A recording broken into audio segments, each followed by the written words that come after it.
अंगुलिमाल और महात्मा बुद्ध की कहानी। प्राचीन समय की बात है। एक बार महात्मा बुद्ध उपदेश के क्रम में मगध प्रदेश की राजधानी श्रावस्ती के एक गांव में आए। उनके उपदेश का कार्यक्रम जब समाप्त हुआ तो उन्होंने लोगों को अत्यंत भयभीत देखा। लोग सूर्यास्त होते ही अपने अपने घरों की ओर तेजी से जाने लगे थे। महात्मा बुद्ध ने इस भय का कारण जानना चाहा।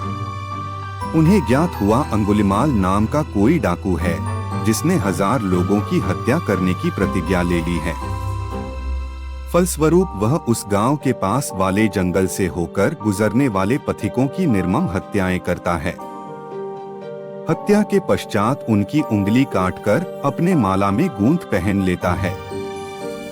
भगवान बुद्ध ने जब लोगों की चिंताएं सुनी, भय का कारण जाना तो उन्होंने उस जंगल से गुजरने का निश्चय किया।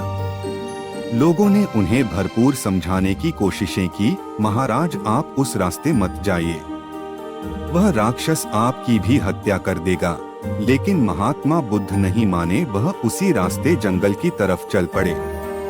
भगवान बुद्ध जंगल के बीच से निकल रहे थे, तभी जंगल के सन्नाटे को चीरता हुआ एक कर्कश आवाज उनके कानों तक पहुंची, ठहर जा। भगवान बुद्ध ने बिना परवाह किए अपना चलना जारी रखा। एक अनोखी घटना घटी। अंगुलिमाल अपने पूरे सामर्थ्य से बुद्ध का पीछा करता रहा, लेकिन मध्यम कदमों से चलते बुद्ध तक कभी पहुंच नहीं पाया। झल्लाकर फिर एक बार भारी क्रोध से बोला, मैं कहता हूँ ठहर जा, मैं तुम्हारी हत्या कर दूंगा। बुद्ध का निर्भीक उत्तर और दैदीप्यमान चेहरा देखकर अंगुलिमाल असहज हो रहा था।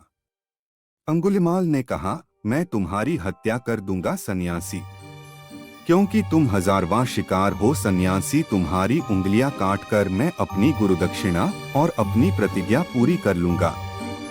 बुद्ध ने बड़े ही शांत स्वर में उत्तर दिया, तेरी जो मर्जी कर लेना, लेकिन उससे पहले मेरा एक काम कर दे, सामने के पेड़ से कुछ पत्ते तोड़ कर ले आओ।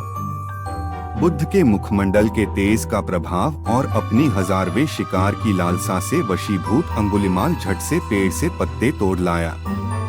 बुद्ध को देते हुए बोला, यह ले। बुद्ध ने कहा, अब इन पत्तों को फिर से उसी वृक्ष में जोड़ दो। अंगुलिमाल बोल पड़ा, कैसी नासमझ बातें कर रहे हो सन्यासी, जो भला एक बार कट गया उसको कैसे जोड़ा जा सकता है। बुद्ध ने कहा, मैं भी तुझे वही कहने आया हूँ। जब एक पत्ते को पेड़ से जोड़ने का सामर्थ्य तुझ में नहीं है, तो तुम्हें तोड़ने का अधिकार किसने दे दिया। तोड़ना बहुत सरल है, जोड़ना बहुत कठिन। अंगुलिमाल के हाथ से कटार छूटकर जमीन पर गिर पड़ा, आंखों से आंसुओं की धारा चल पड़ी। अंगुलिमाल ने अंगुलियों की माला बुद्ध के चरणों में डाल दी।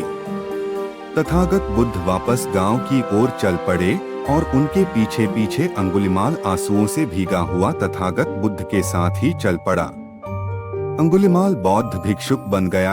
हालांकि उसकी मृत्यु भिक्षुक बनने के कुछ ही समय पश्चात हो गया, परंतु अंगुलिमाल एक बौद्ध भिक्षु बन पूरी जिंदगी सेवा में लगा रहा।